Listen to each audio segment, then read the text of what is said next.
ભાવનગરમાં 24 કલાકના રાજકીય ડ્રામા બાદ આખરે ઉમેશ મકવાણાનું ફોર્મ મંજૂર થઈ ચૂક્યું છે। ભાવનગરમાં ઇન્ડિયા ગઠબંધનના ઉમેદવારનું ફોર્મ મંજૂર થતાં કાર્યકર્તાઓ ભારે ઉત્સાહમાં એકઠા થયા અને કલેક્ટર કચેરીએ ઢોલ નગારા સાથે કાર્યકર્તાઓએ પોતાની ખુશી વ્યક્ત કરી। ભાવનગરમાં વિપક્ષના ઉમેદવાર ઉમેશ મકવાણા તેમની લીગલ ટીમ સાથે મુખ્ય અધિકારી સાથે એક કલાક સુધી હિયરિંગની ફોર્માલિટી ચાલી હતી। આજે કલેક્ટર ખાતે મારા ફોર્મમાં જે નીમુબેન બાંભણિયાના પ્રતિનિધિ દ્વારા ઉત્પલ દવે દ્વારા જે લેખિત વાંધો ઉપાડવામાં આવ્યો હતો તેમાં આજે મેં મારી લીગલ ટીમ સાથે એ વાંધાનો જવાબ રજૂ કરવામાં આવ્યો હતો માન્ય ચૂંટણી અધિકારી ઓબ્ઝર્વર પાસે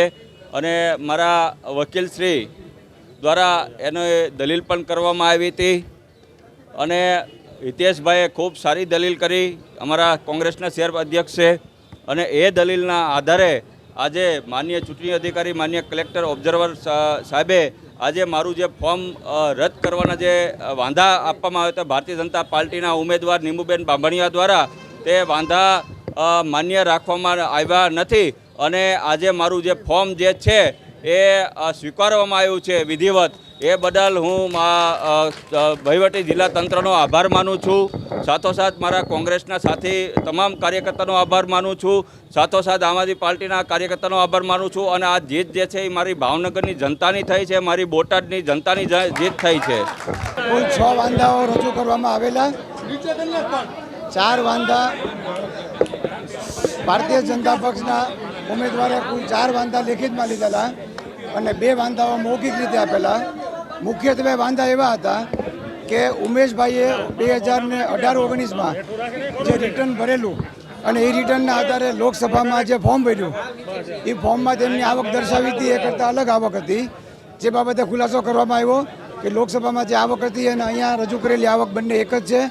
માત્ર એનું ઇન્ટરપ્રિટેશન ભારતીય જનતા પક્ષ ગલત રીતે કરતું હતું અને નેટ આવક અને ગ્રોસ ઇન્કમ એ બેને અલગ અલગ કરી અને અહીંયા અધિકારીશ્રીને ગેરમાર્ગે દોરવા જઈ રહ્યા હતા।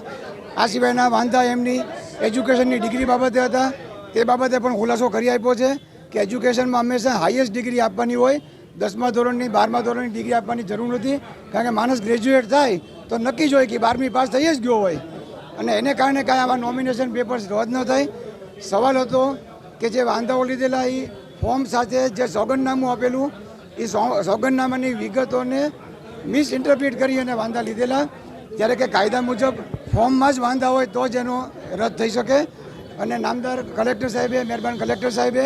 મુખ્ય ચૂંટણી અધિકારીશ્રીએ જે ગાઈડલાઈન આપી છે તે ગાઈડલાઈન મુજબ અત્યારે મૌખિક રીતે ફોર્મ મંજૂર કરી આપ્યું છે અને લેખિત ઓર્ડર બપોરે કલાકમાં આપી દેશે। વિપુલ બારડ, દિવ્યાંગ ન્યૂઝ, ભાવનગર।